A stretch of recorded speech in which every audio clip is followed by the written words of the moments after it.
Votre premier vice-président l'a rappelé, cette modification du STRADET préfigure l'adoption prochaine et tant espérée d'une stratégie aéroportuaire bretonne.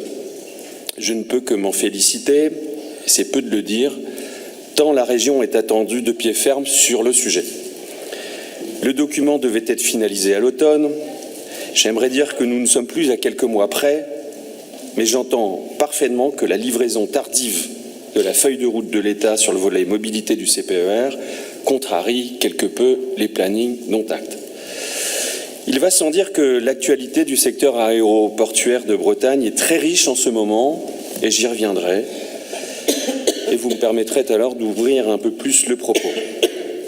Il est à noter également qu'en l'intervalle de 2 jours, 2 publications, respectivement de la Chambre régionale des comptes et du Césaire, viennent souligner la nécessité d'une réorientation de la stratégie aéroportuaire de notre région.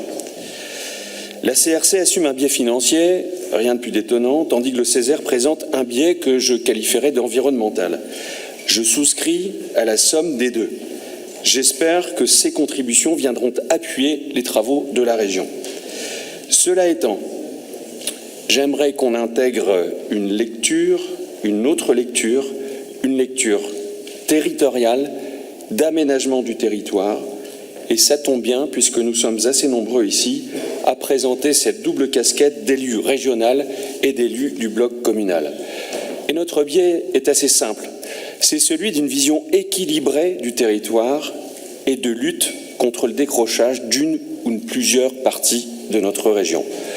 L'aéroportuaire, comme le ferroviaire, comme le routier, doivent être pensés comme des outils de préservation, de sauvegarde, de l'attractivité de nos pays. Monsieur le Président, les chantiers sont légion et je ne prendrai que 3 exemples et nous aimerions avoir des réponses sans attendre le schéma pour y travailler. La compagnie Céleste. Voilà un cas symptomatique de la distorsion entre le temps administratif et politique d'une part et le temps réel, si j'ose dire, d'autre part.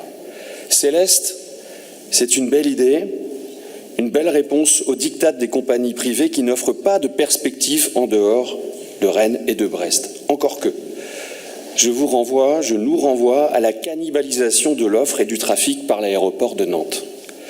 Mais par-dessus tout, Céleste, c'est un projet monté en circuit court, c'est du local.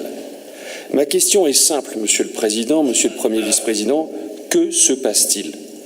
Le démarrage de la compagnie semble désormais hypothétique en raison d'une énième demande de la direction technique de l'aviation civile qui, selon mes informations, conditionne l'octroi de la licence d'exploitation à la présentation de garanties financières nouvelles, en l'occurrence d'un montant sous séquestre. Cela devient kafkaïen. Les atermoiements, les tâtonnements, revirements de la région ne me semblent pas étrangers à cette défiance. Je veux bien entendre que toute aide publique, avance ou subvention, doit être accompagnée de contreparties et de garanties, mais j'ai du mal à comprendre pourquoi la région n'a pas tenu ses engagements dans les temps, pourquoi elle s'enferme aujourd'hui dans une sorte de silence gêné. Tout ceci risque un effet boule de neige et je crois savoir qu'à Morlaix-Communauté, les débats ont été plutôt vifs cette semaine au sein même de la même majorité. Le soutien s'érode. La région, c'est le chef de file en matière de mobilité. Mais si le chef a la main qui tremble, s'il tergiverse, s'il peine à décider, comment peut-il fédérer sur les questions de mobilité? Nous avons besoin de Céleste car c'est un outil du territoire, c'est un outil de désenclavement, c'est même un outil d'aménagement pour Brest et pour le Finistère. Deuxième sujet, l'aéroport de Brest. Ça ne vous étonnera pas que je prêche encore une fois pour ma paroisse. Mais c'est une position que j'assume, c'est une position brestoise, métropolitaine, elle est finistérienne et donc elle est bretonne. Vous n'êtes pas sans savoir qu'aujourd'hui est une journée noire à l'aéroport, en raison d'une grève des contrôleurs aériens. En cause, le déclassement envisagé par le service de navigation aérienne de la DGAC, aéroport d'ailleurs, qui, je le rappelle, reste le premier de notre région administrative et qu'il retrouve progressivement son trafic voyageurs. Cette mesure engendrerait le reclassement de contrôleurs aériens et d'ingénieurs vers des plateformes de Rennes d'abord, puis Nantes après, avec donc un impact sur l'amplitude horaire de la présence humaine dans une tour qui, parfois, ne dispose pas de présence humaine. Comment voulez-vous, dans ces conditions, rester compétitif face à l'ogre nantais en roue libre qui vampirise toute l'offre alors que nous attendons toujours les mesures compensatrices de l'État suite à l'abandon de Notre-Dame-des-Landes? Je vais paraître excessif, mais tout oppose désormais les aéroports de Nantes et de Brest. Entre le premier qui grossit de manière inconsidérée, au détriment de la qualité de service d'ailleurs, du parcours passager, et le deuxième, celui de Brest, qui adapte sa structure, anticipe son développement, se dote d'un master plan, travaille sur les questions d'énergie, de décarbonation, mon choix est vite fait. Et pourtant, j'ai l'impression que les vertueux ne sont pas beaucoup aidés. Je prends pour l'exemple l'obligation faite ici, en 2026-27, d'une couverture photovoltaïque. Mission confiée, me semble-t-il, par la région à la Sembraise. Mais pour quelle surface ? Pour quelle quantité d'énergie produite et à quel prix de revente aux concessionnaires? Nous n'avons pas, à ce stade, d'informations. Plus loin, c'est le resurfaçage de la piste. La région pourrait le prendre en charge intégralement, à l'image de ce qui a été fait à l'aéroport de Rennes en 2020. Qu'en sera-t-il à Brest, Monsieur le Président, Monsieur le Premier vice-président? Il serait équitable que la région adopte la même approche, la même attitude. Troisième point, la vocation des aéroports bretons. C'est le sujet le plus important et sur lequel le flou artistique règne.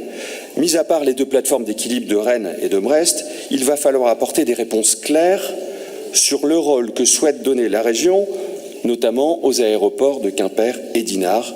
Et nous, à notre niveau, nous n'avons pas d'informations.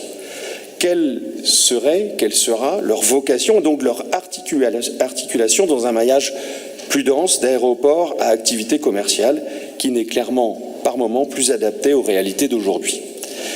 Sans attendre l'examen donc de la future stratégie, du futur schéma, vous devez nous dire si la région a un plan pour Quimper et pour Dinard, et quel est-il? Voilà, Monsieur le Président, quelques réflexions, je le concède, assez orientées géographiquement, mais vous aurez compris que j'ai, comme nous toutes et tous, des biais, des tropismes, des partis pris. Mais c'est justement l'enjeu de cette stratégie aéroportuaire que de tenir compte, de se nourrir, toute raison gardée, de ces différents biais, qu'ils soient économiques, budgétaires, environnementaux, sociaux, territoriaux, et d'en faire la synthèse. À n'en point douter, l'exercice est difficile.